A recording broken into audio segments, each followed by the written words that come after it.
You walk through an electronics store on a weekend without meaning to buy anything. Rows of TVs leap to life as if they've been waiting for you. Bright, infinite loops of nature documentaries, CGI-heavy space scenes, overly saturated food montages, all stitched together with that same polished silence. You stop in front of a 75-inch model because it's glowing, sleek, almost too confident for its own good. And yet, if you pause long enough, really watch, something feels off. Sure, it's beautiful, but it's hollow. The colors are loud, yes, but there's a sort of artificial anxiety in the way motion is handled, the way shadows resolve, the way detail softens then stabs without rhythm. Scenes overcorrect or underwhelm, faces flicker with inconsistency, fast cuts stutter, linger, then catch up. This is what a TV looks like when it's all muscle and no brain. See, most people assume picture quality is about resolution, or brightness, or contrast. Marketing trains them to ask shallow questions. Is it 4K? Is it OLED? Is it HDR10 or Dolby Vision?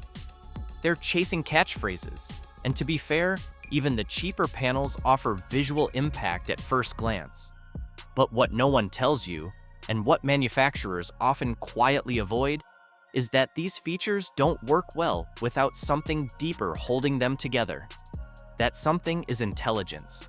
Not artificial intelligence in the science fiction sense, not a robot behind the screen, but a kind of learning, adaptation, awareness. A neural engine that doesn't just display content, but understands it. In the same way eyes don't see without a brain interpreting the world, modern displays don't show without signal processing, elevating the image into emotional reality. Right now, most TVs handle video like outdated autopilots, simple algorithms, fixed tone maps, legacy upscalers doing the bare minimum.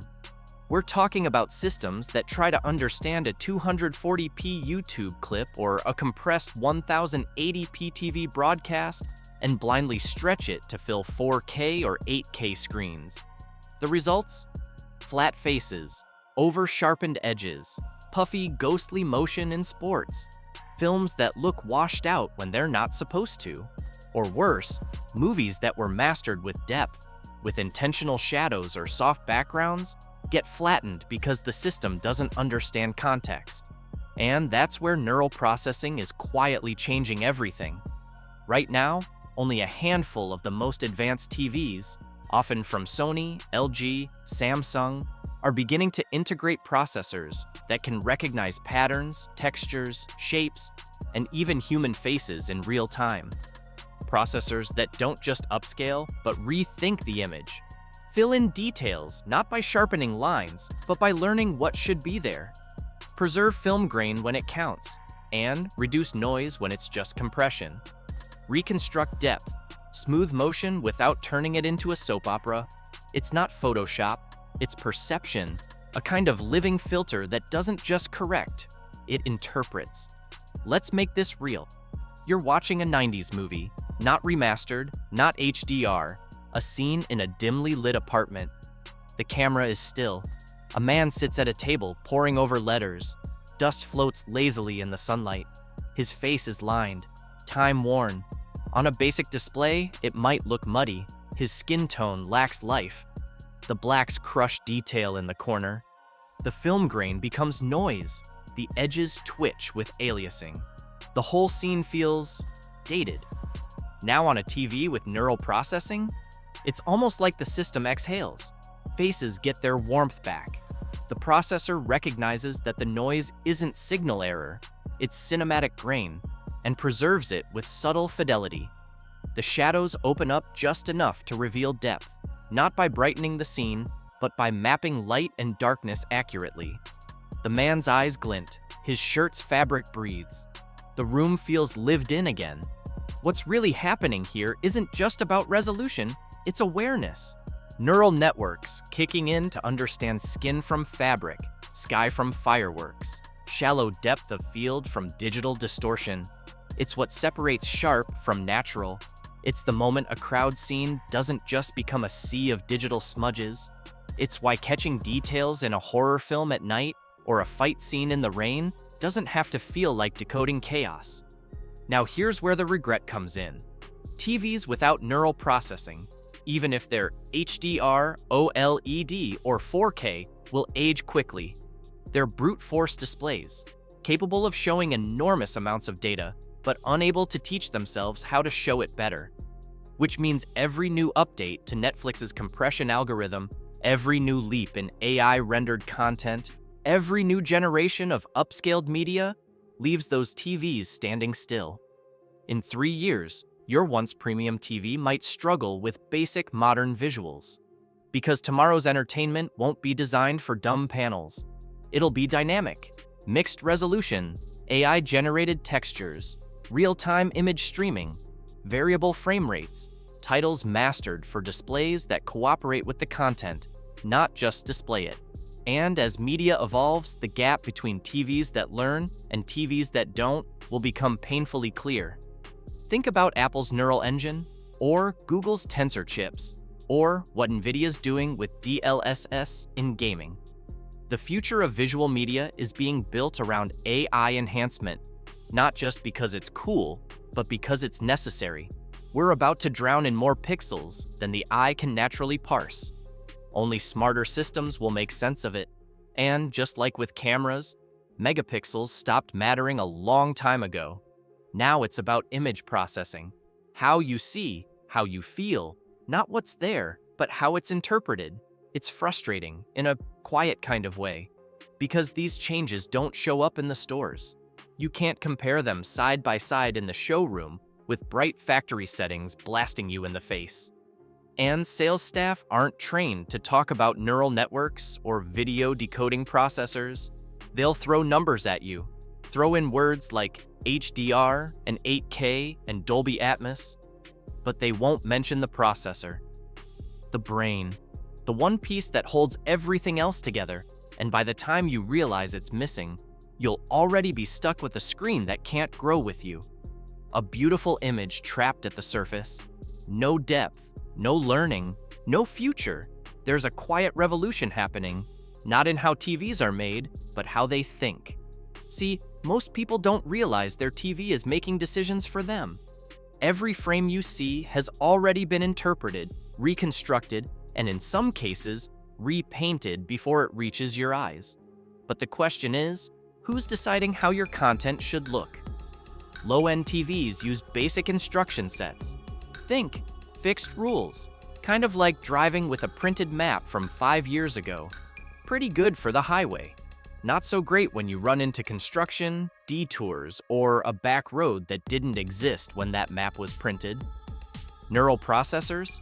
These use live GPS, real-time traffic, weather awareness, crowdsourced data, constantly adapting, constantly learning, constantly choosing the smartest way, not just the straightest. It's the difference between trying to drive a Formula One car blindfolded and having a pilot, co-pilot, and navigation team all working together in real time. But let's not get too abstract. You want this to matter. Picture this. You turn on a documentary, snow leopards, midday, Himalayas. The sun rolls across a field of blue ice near the ridge, and the narrator goes quiet while the camera holds. That kind of moment, it lives in stillness. There's minimal movement, just pure exposure, gradients of white, powdery shadow work, gentle grain. Now, on a TV without assisted processing power, the detail collapses. The snow mutates into a white blob, all nuance gone. A neural TV doesn't guess what snow should look like. It knows, because it's been trained on thousands of examples.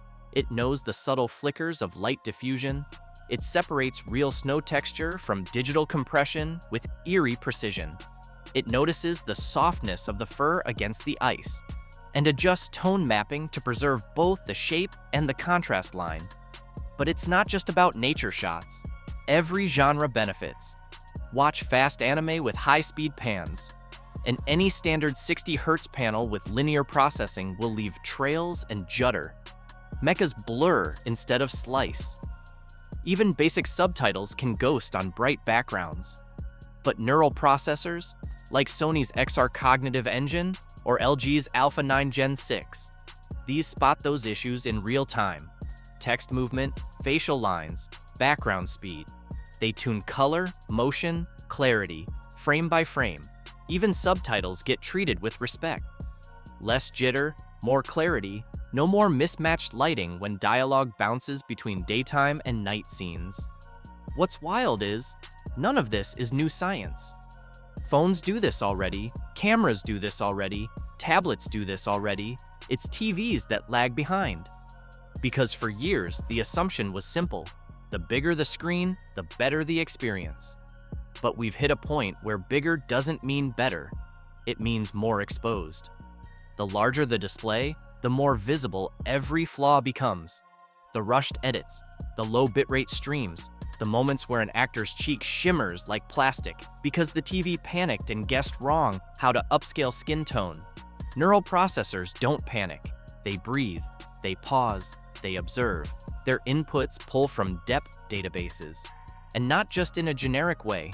They categorize scenes, indoors versus outdoors, day scenes versus night scenes, animated versus live action, faces versus objects. Even emotion gets clocked, subtly, not to manipulate you, but to distinguish expression from glitch. It's almost eerie how well it's working now.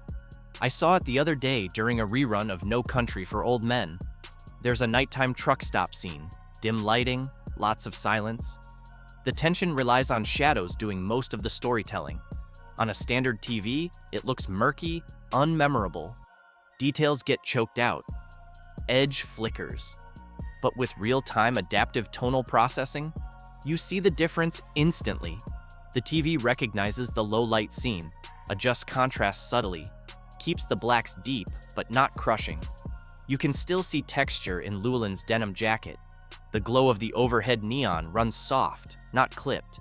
And Javier Bardem's eyes, those terrifying, unreadable eyes, stay sharp without overexposing the whites. It's all so invisible if it works. But once you've seen it, you can't go back. And here's the heart of it. The future of content is getting messier. We're talking mixed frame rates, variable refresh rate shows, interactive content that demands sub-frame accuracy, AI-generated footage being stitched into real video, TikTok clips upscaled to 4K YouTube HDR with legacy SDR scenes edited in. This isn't the polished, handcrafted cinema pipeline anymore. This is chaos. If your TV doesn't have a brain, it won't survive that chaos. And brands know this. That's why Samsung's been pouring research into their NQAI Gen 2 processor. Why LG's leveraging deep learning from millions of visual patterns. Why Sony's working on context-aware image tracking per scene. Some of these chips compare over 50 reference layers per frame, not per second, per frame, just to make sure what you see doesn't fall apart. They're not trying to make your content better than reality.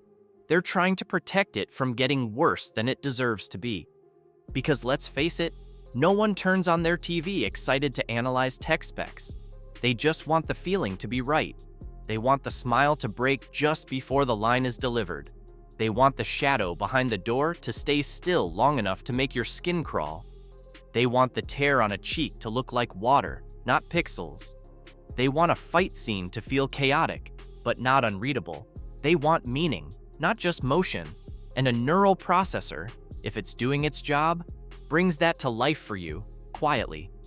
One final thing people tend to miss. Neural processors don't just help your content look better, they protect it from your settings. Let's be honest, most people never calibrate their TVs. They leave everything on default. Eco mode, vivid mode, sharpness turned all the way up, motion smoothing? On. Which is partly their fault, but mostly bad UX. Good neural TVs already know that, so they adapt around you. Some analyze ambient lighting in your room. If it's daytime, they nudge brightness and contrast curves so you still get rich blacks. At night, they flatten brightness peaks so whites don't burn your eyes. They detect room reflections and adjust backlight clusters subtly. You don't press a single button, it just happens. That's not just tech, that's empathy. And one day, when you sit next to a friend watching the same movie on two different setups, one with neural processing, one without, you won't need a side-by-side comparison. You'll feel it immediately. One looks sharp, one looks alive, and in that moment, you'll understand not just what you're missing, but what was possible. It's kind of a cruel joke, isn't it? We've finally reached a point where TVs can be rolled like paper, hung flush to a wall like framed art, or disappear into furniture at the tap of a button. Yet the single most important part of the viewing experience, how you feel when you're watching, still hinges on something you can't even see from a shelf: the processor. And most buyers won't notice what's missing until the return window's closed and the honeymoon's faded. Here's the contradiction no one likes to talk about. TVs are lasting longer, but aging faster. Let that sink in. Screens stretch into 5, 6, even 8-year lifespans easily. Physically, they work. Pixels light up, colors shine, features technically function, but those long years don't account for the rapid shifts happening underneath the surface. Content formats, streaming codecs, AI-assisted rendering, real-time user-guided overlays, layered metadata. Your TV could be perfectly fine on the outside and hopelessly outdated on the inside. That's the new planned obsolescence. And that's why in 2 or 3 short years, budget-focused TVs, even the flashy ones with good brightness or solid panels, will start to show their age in weird, horrible little ways. Motion blur where it never used to be. Faces that don't quite look human anymore. Movies that feel wrong, even when you can't point to why. Neural processing isn't just about performance, it's about graceful aging. Even when the content changes, even when streaming compression gets worse in the background, even when platforms shift, your TV should keep the core of the image, story, tone, intent, intact, not just for now, but through years of change. That's what these smarter TVs are being designed for, not to be the best today, but to avoid becoming unwatchable tomorrow. And here's where that gets personal. People don't just watch content anymore, they live in it. TVs are more than home entertainment. They're therapy, they're Friday decompression, they're rainy Sunday background noise, they're how grandparents see their faraway families, they're how parents share childhood films with their kids, they're how a teenager learns how to feel something quietly in the dark. What happens when the TV stops being able to meet that emotional ritual with the right image fidelity? What happens when the screen shows you the lines, but not the meaning? You pull back, quietly. You start watching your phone more. You switch to your laptop. You stop inviting people over for movie nights. You forget why films used to feel bigger than life. The magic fades, and it was never the content that changed. It was your display. There's a sadness in that. Not dramatic, just slow erosion. And if you don't know what caused it, you never question it. That's why this conversation matters more than specs, or nit counts, or whether your TV gets Super OMG HDR Extreme on the box. It's brains, the foundation. Some manufacturers still bury that detail. You've probably seen it. 2 TVs side by side, one twice the price, nearly identical specs on paper, but one has a low-end quad-core chip running basic upscaling. The other has a neural network coprocessor trained across over 1 million image references, database matched against typical human visual responses. It detects gender, age, facial movement, audio sync drift, content categories, and viewer modality, all without pulling personal data or invading privacy. Just adjusting the image based on what matters most to your eyes and your emotional memory. Now, tell me again that these TVs are the same, or that the only difference is the brand badge on the corner. They're not, because one is guessing, like a student trying to fake an answer on a test they didn't study for. And the other one, the smart one, it's studied, it understands, it sees, and it shows you only what you're supposed to see. without asking you to become a calibrator or a tech nerd or a pixel peeper to get there. Here's the sad twist. Some of those almost smart TVs, they can't be saved with a firmware update. Their chips physically can't do it. The horsepower's just not there. So when content starts leaning more on AI-polished frames, hybrid res streams, ultra-fast scene cuts, and mixed animation/live video, your basic processor simply won't keep up. Even if the HDMI port says 2.1, even if the panel can handle 120 Hz, it won't matter. Blood-pumping action scenes will smear like watercolors in the rain. Bright HDR moments will clip, bloom, or fizzle unpredictably. Old films won't upscale with grace. New content won't render as intended. And 2 years from now, you'll sit down to rewatch a favorite, something you cried to once, or whispered wow during once, and the feeling won't be there, not because you've changed, but because your TV couldn't keep up. Meanwhile, that smart neural processor, it's still learning, still adapting, still smoothing just enough motion to remove distractions, but not enough to remove the soul. Still preserving dark details in horror films, but not lighting them up like a daylight Walmart aisle. Still recognizing skin tones in sunlight and artificial light, not just applying a blanket color filter like everything is the same orange glow music video. Still capable of separating the delicate from the fake, the real from the enhanced, the meaningful from the meaningless. It's not fast food for the eyes. It's film, reinterpreted with sensitivity. And when everything else fades, the hype, the specs, the loud YouTube thumbnails, this is what will matter. Not just what the TV could play when you bought it, but how softly it evolved with you, how quietly it stepped aside so the movie could step in. So ask yourself something. The next time you walk into a store or swipe through the promos, the next time the display shouts OLED, the next time the spec sheet flexes 8K, the next time they tell you it's future ready because it checks boxes, ask the one thing no ad wants you to ask. What processor is inside this? What does it know? What will it learn? What can it protect you from as things shift?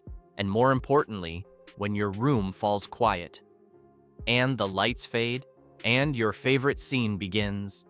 Will this TV, this screen you trusted, do it justice? Will it hold it gently, correct it silently, and let you feel what the creator meant? Because somewhere down the line, a few years from now, you'll look back.